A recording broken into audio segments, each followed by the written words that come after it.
to study about cholesterol, its synthesis, regulation, and clinical relevance. So, this is a beautiful molecule of cholesterol. With this, let's make this discussion a clinical based discussion. So, we have a case here which states that a 45-year-old male with total cholesterol 260 and LDL of 180. And what are the questions that follows? That what is the metabolic pathway is involved, which enzyme inhibitor can help, and what complications is he at risk for. So these kind of questions can be asked in your theory examinations as well. So just keep in mind this case and we will later come back to it and answer it. Let's start with the introduction. What is cholesterol? Cholesterol, first of all, is a 27 carbon molecule. Please keep in mind this can be asked as an MCQ that it is a 27 carbon sterol derived cyclopentano per hydrophenon 3 nucleus. And what are its function? One of the most important thing that you may know that it is present in the cell membrane where it maintains the fluidity of the membrane and also plays role in its integrity. What are the anabolic functions? Anabolic, it acts as precursor for bile acids, steroid hormones, for example estrogen, vitamin D, and also it is a component of lipoproteins. You must remember that it is not a metabolic fuel. It is not a metabolic fuel. So there will be no catabolism or any catabolic process relating to cholesterol. Coming to the sources of cholesterol. So it can be endogenously synthesized or we can take it from exogenous sources. So exogenous, it is basically animal derived fat or diet. There are no plant sources for natural cholesterol, and endogenously it is synthesized in organs like liver, intestine, adrenal cortex, and gonads.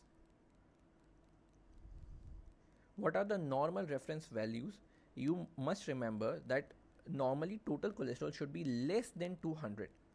LDL cholesterol should be less than 100. HDL cholesterol less than 60. Sorry.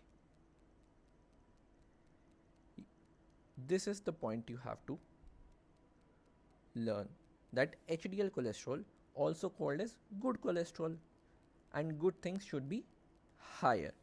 So here we have HDL, normal value of HDL cholesterol should be more than 60 milligram per deciliter, and it is a protective one. HDL, also called as bad cholesterol, and bad things should be lower. So that's why normal value of LDL should be less than 100 milligram per deciliter, and triglyceride should be less than 150.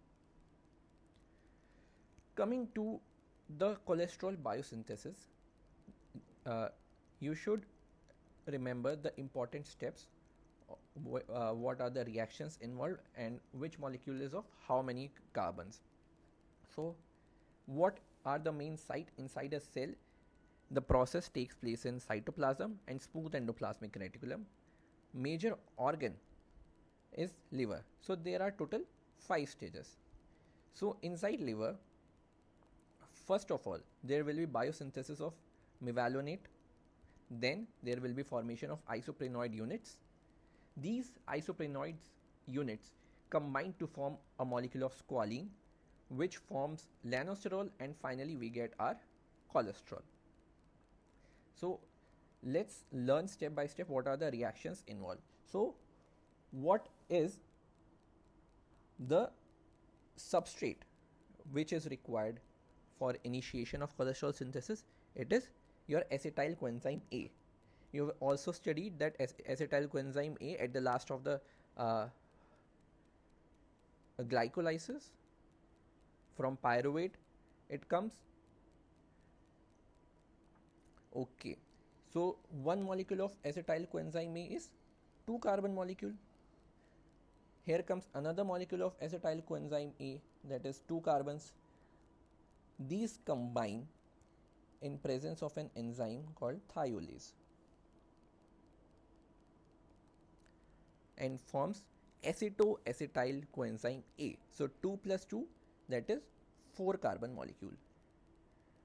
It again combines with one molecule of acetyl coenzyme A, that is 2 carbon, in presence of enzyme HMG CoA synthase.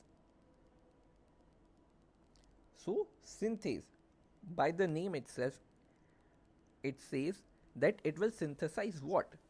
Your HMG CoA, and this is present in the cytoplasm. From this HMG CoA is 4 plus 2, 6 carbon molecule. From this HMG CoA, in presence of a very important enzyme called as HMG CoA reductase. So for reduction, what we will be requiring? NADPH. It will give the hydrogen to reduce HMG CoA and form mevalonate. So this is our first step, the biosynthesis of mevalonate. From this mevalonate, with multiple processes, we will get isoprenoid unit. This is 6 carbon, but isoprenoid units form are 5 carbon, and and these 6 units will combine and form squalene. 6 isoprenoid units in multiple steps combine and form squalene. So one isoprenoid unit is 5 carbon and there are 6 combining, so total there will be 30 carbons in squalene. So after squalene, we will get lanosterol.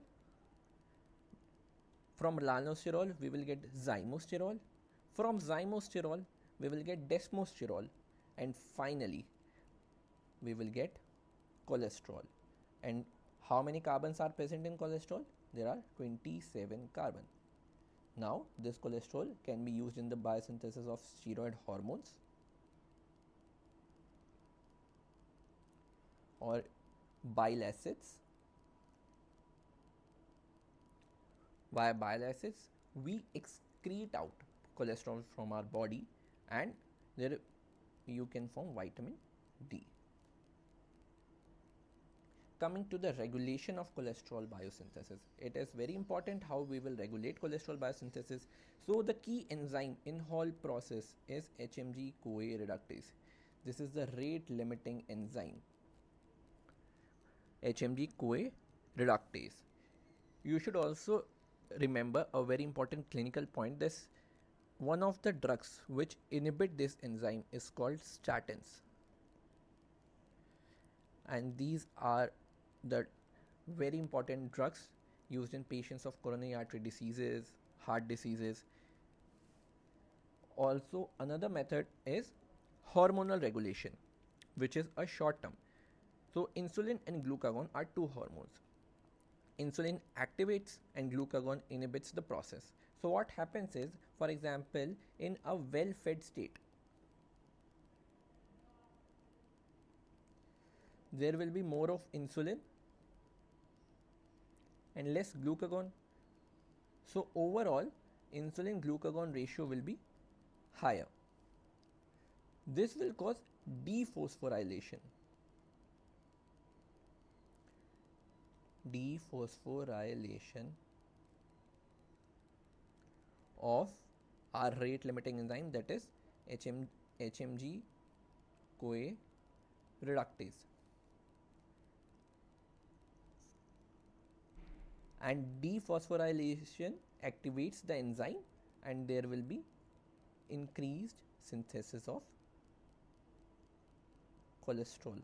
So you should remember that phosphorylation inhibits, but dephosphorylation stimulates the process of synthesis of cholesterol. On long term basis, there are SREBP, that is steroid regulatory element binding proteins, which regulates cholesterol levels in the body. And also, if you take high cholesterol in diet, so by feedback inhibition, it inhibits the synthesis. Now come to the clinical correlation. You all must have heard this word atherosclerosis. So what is atherosclerosis? Basically, it is an inflammatory disease. There is inflammation. And why this inflammation happens? Because there is deposition of cholesterol and its esters from the plasma lipoproteins, for example, low density lipoprotein LDL, which oxidizes, and there are foam cell formation where in the endothelium lining of the blood vessels, these foam cells accumulate, and first of all there are fatty streaks are formed inside blood vessel. You will see fatty streaks, and this later leads to plaque formation, and this plaque will obstruct the blood flow, so there will be ischemia, thrombosis, and also myocardial infarction and stroke. So what are the risk factors which are involved in atherosclerosis? We can divide risk factors into two parts: modifiable, which can be modified, and non-modifiable. Non-modifiable, like age, you can not change the age or sex or genetics of a person, but what you can change? You can change the LDL level. If there are high LDL levels, the patient is a smoker, diabetic, hypertension, and have a sedentary lifestyle, then he is more prone to develop atherosclerosis. So by behavioral change, by lifestyle modification, these can be prevented. So prevention and treatment, as I said, diet, you should consume low saturated fats in your diet. You should regularly do exercise. What is recommended is 150 minutes per week aerobic exercises. Also, drugs like statin, I have said, it inhibits the HMG-CoA reductase enzyme, which is the rate limiting enzyme in the biosynthesis pathway. Other drugs, if you want to remember, are ezetimibe and PCSK9 inhibitors, and you should regularly monitor your lipid profile. So we will come back to the case. So first of all, the age, 45-year-old male patient with total cholesterol 260, which is increased, and LDL of 180, which is also increased. So cholesterol LDL. So what metabolic pathway is involved? It is cholesterol synthesis pathway, which we have discussed. Which enzyme inhibitor can help? So what is the rate limiting enzyme? HMG-CoA reductase. So what drug can inhibit that enzyme? That is your statin. And what complication is at risk for? Atherosclerosis, which lead to MI and stroke manifestations. So these kind of questions are frequently asked in professional exams. You must remember the pathway. Cholesterol, 27 carbon molecule, how it is formed. Squalene is 30 carbon. Squalene is 30 carbon, and cholesterol is 27 carbon. So with this, wish you all the best. Thank you.